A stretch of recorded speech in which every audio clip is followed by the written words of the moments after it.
Start. Mr. Deputy Chairman, sir, the Civil Nuclear Liability Bill in its amended form has already been passed by the Lok Sabha. It is only in his amended form that my party supports the bill. It is obviously true that 2 years ago, when this government went ahead with the civil nuclear deal with the United States, we had serious reservation and we continue to have serious reservations. But despite those reservations, as the Honorable Minister said, it is an option which we are exploring. We think that option need not be excluded. It is an option to further expand the nuclear program as far as power sector is concerned. However, there are still serious doubts people have about the cost effectiveness as far as nuclear power is concerned, and that issue will continue to remain. But notwithstanding our objections, the government of the day decides to go ahead and explore the option of expanding it. We therefore, sir, for more than one reason, have agreed today in this House to the amended proposals of the Minister, particularly because a large number of concern that we did not show and expressed to the Honorable Minister have been substantially accommodated by the government. Secondly, sir, it is the government of the day which decides the policy, and so it is very much within its right to explore the option of expanding the nuclear program. Thirdly, sir, irrespective of our reservations, we already have the nuclear program so far as nuclear power is concerned. This bill is in that sense does not even deal with the civil nuclear deal.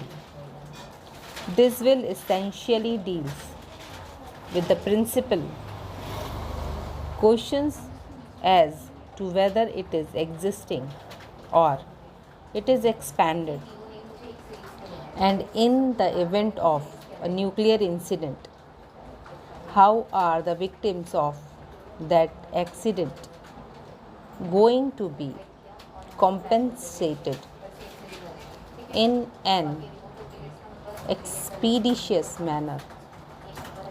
We have a sad and unfortunate experience of the Bhopal gas leak. The Honorable Prime Minister is here. This law deals only with nuclear incidents. If there are incidents and accidents which are not on account of a nuclear incident, but because of which a large number of casualty and damage does take place, our legal regime even today is only the conventional legal regime that the victims go to a civil court and then have their remedies adjudicated. We are all conscious of the limitations of our legal system, that it almost takes decades, not years, in order to compensate the victims as far as those areas are concerned. So, I would urge the government that while dealing with the expeditious legal remedy, machinery for victims of a nuclear incident, it should also consider a similar law which would deal with other incidents of this kind which are not caused an account of a nuclear leakage.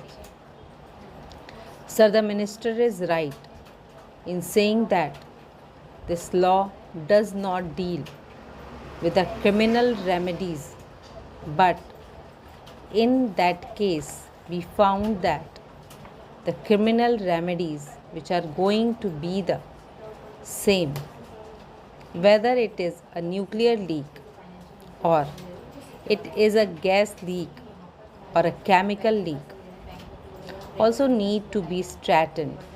Sir, when you store or utilize the hazardous material in such a manner that there is a leakage is itself a proof that you did not handle it properly, and therefore you must be taken to task for this. Now, those remedies cannot be mild remedies which are presently there as far as Indian law is concerned. So, even the criminal law aspect will have to be separately dealt with, not as a part of this particular bill, which deals only with the civil compensation as far as victims are concerned. Sir, I must take this opportunity to place on record a deep sense of appreciation that I do not have for the Honorable Minister, particularly for the flexibility and humility that he displayed in trying to accommodate various concerns, both of the opposition parties and other interested groups, while this bill was being drafted. But there are many experiences that we have to learn from the drafting of this particular bill. We must realize, sir, that some of these experiences lead us to the conclusion how not to legislate landmark. Legislation will go on for decades, maybe even a century or more, are not to be rushed through in a hurried manner. They are introduced in one session in a hurried manner. I think adequate amount of public debate has to take place on law of this kind. Even public hearings have to take place.